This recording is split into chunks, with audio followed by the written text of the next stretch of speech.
दिल्ली में पीयूष मिश्रा के लिखे और निर्देशित नाटक गगन दबामा वाद्यों के मंचन के साथ Mahindra excellence in theatre awards and festival 2024 का शुभारंभ हुआ।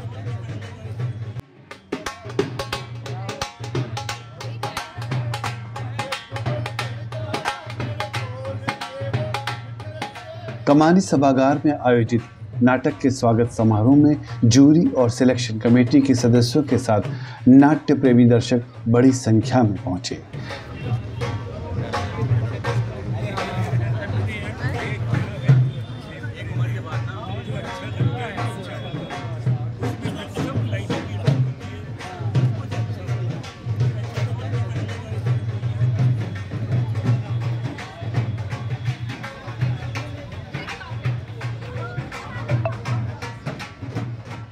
इसके साथ ही फेस्टिवल में चुने हुए 10 नाटकों का प्रदर्शन शुरू हो गया। हमने इस विशिष्ट थिएटर फेस्टिवल को लेकर कला समीक्षक अजीत राय से बातचीत की।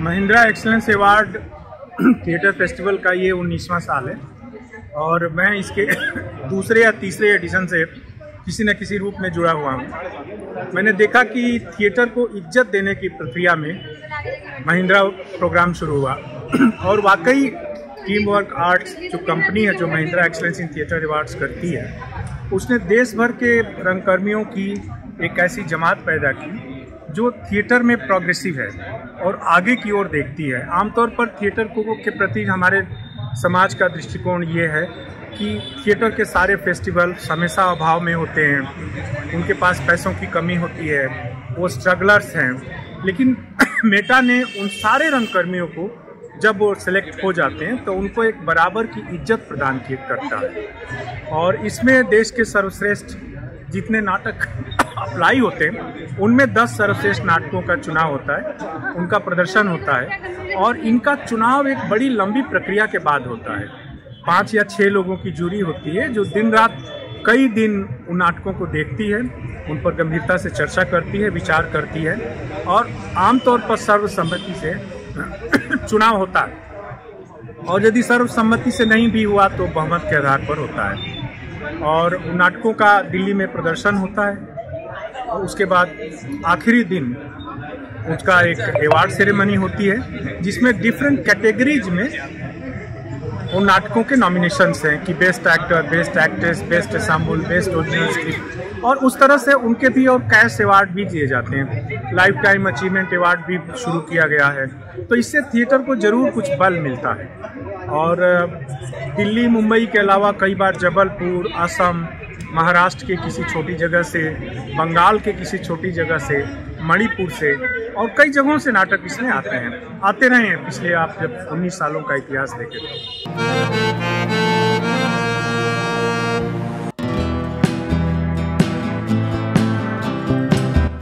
Mahindra excellence in theatre awards and festival में इस बार पद्मश्री राम गोपाल बजाज को थिएटर में उनके योगदान के लिए लाइफ टाइम अचीवमेंट अवार्ड प्रदान किया जा रहा है।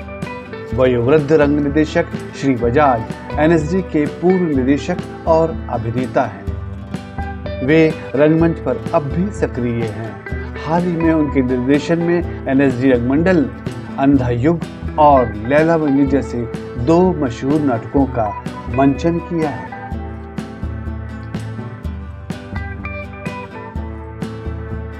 राम गोपाल बजाज को लाइफ टाइम अचीवमेंट अवार्ड इस पर दिया जा रहा है। यह हमारे समय का सौभाग्य है कि राम गोपाल बजाज हमारे बीच मौजूद है।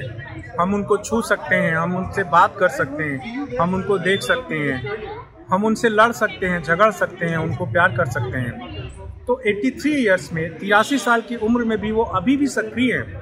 अभी उन्होंने राष्ट्रीय नाट्य विद्यालय रंगमंडल के लिए 2 नाटक किए, एक अंधा युग और एक लैला मजनू।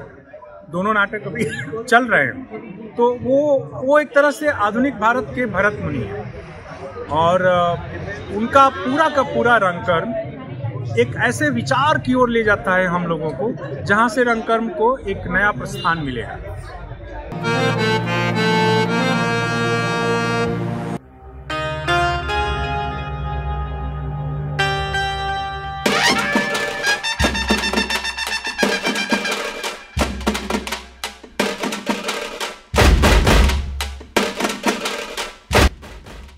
मेटा अवार्ड्स के लिए इस बार देश भर से करीब 390 नाटकों की प्रविष्टियां आई थी। इन सभी को जूरी ने लगातार 5 दिन तक देखा, उन पर गंभीर विचार विमर्श हुआ। इसके बाद 10 नाटक चुने गए। अंतिम रूप से जो 10 नाटक चुने गए उनमें गगन दमामा बाज्यों के साथ ही Raghunath, Agnisutra Draupadi, Bhootangal, Siachen, Gopal and company, avalanche, Ghanta Ghanta Ghanta, do you know this song और है वदन है। नाटक जो चुने गए हों तो सब आपके सामने हैं। उसमें हिंदी के 3 नाटक हैं। एक पीयूष मिश्रा निर्देशित गगन दमामा बाज्यो, दूसरा नीला मान सिंह चौधरी निर्देशित गिरीश कर्नाड का नाटक है बदन, और तीसरा नाटक है सियाचीन, जिसे आकाश रावल ने लिखा और मकरंद देशपांडे ने उसको डायरेक्ट किया। 3 हिंदी के नाटक हैं, बाकी बांग्ला के हैं, असमिया के हैं, मणिपुर के हैं और दूसरी जगहों के, और कुछ एक मराठी नाटक है मोहित टेकलकर का जो एक्सपेरिमेंटल है, और एक सोलो परफॉर्मेंस है मल्लिका तनेजा का, do you know this song करके है। वो हिंदी इंग्लिश मिक्स है और वो भी एक्सपेरिमेंटल है।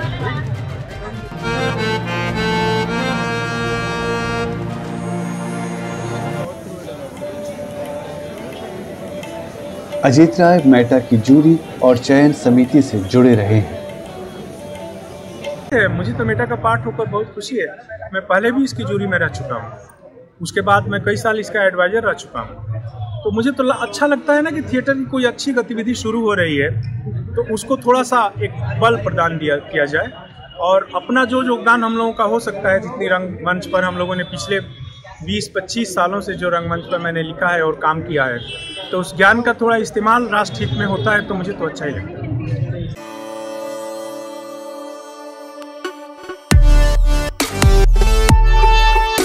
मेटा 2024 की जूरी में जो रंग हस्तियां इस बार शामिल थीं, उनके नाम हैं डॉली ठाकुर, कुलभूषण खरबंदा, कुसुम हैदर, महेश कट्टानी, रघुवीर यादव, स्मृति राजगढ़िया और विनय पाठक। ये सबका सहयोग रहा, सब लोग थे। स्वरूपा घोष थी, अमिताभ श्रीवास्तव थे, सरस्वती थी और बहुत सारे लोग थे उसमें, दीपिका देशपांडे, अमीन थी। सब लोगों ने अपना अपना कंट्रीब्यूशन दिया, अपने अपने फीडबैक दिए और लंबी बहस के बाद सबने नाटक को सिलेक्ट किया।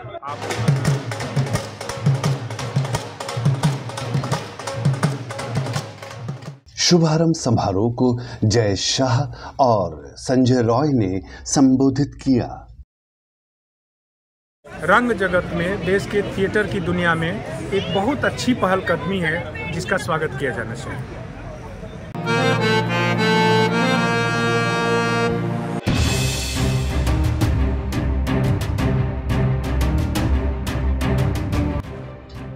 पहले दिन सरदार भगत सिंह पर मंचित नाटक की दर्शकों ने जमकर तारीफ की।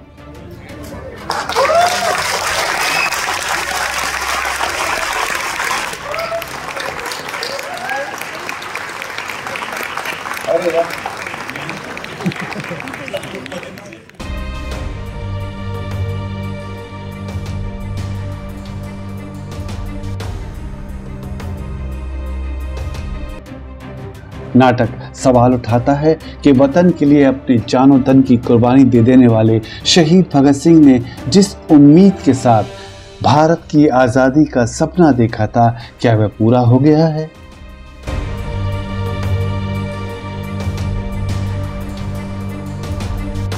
क्या देश से भूख, गरीबी, भ्रष्टाचार या आपसी भाईचारे को तोड़ने का सिलसिला भी थम गया है? और जिस तरह से स्कूली पाठ्यक्रम में शहीद भगत सिंह को पढ़ाया जाता है, क्या वो सही है? तुम्हारा फर्ज बनता है कि जो है बताएं, अपने हम नहीं कर पाए तो अपने बच्चों को तो बताएं कि यार सरदार भगत सिंह कुछ और चीज थे। मैं तो चाहता हूँ कि एनसीईआरटी का इतिहास जो है, ये पूरा का पूरा 8th स्टैंडर्ड का चैप्टर है, 1.5 पेज का चैप्टर है भगत सिंह पर, वो चेंज हो, बाकायदा चेंज हो, बाकायदा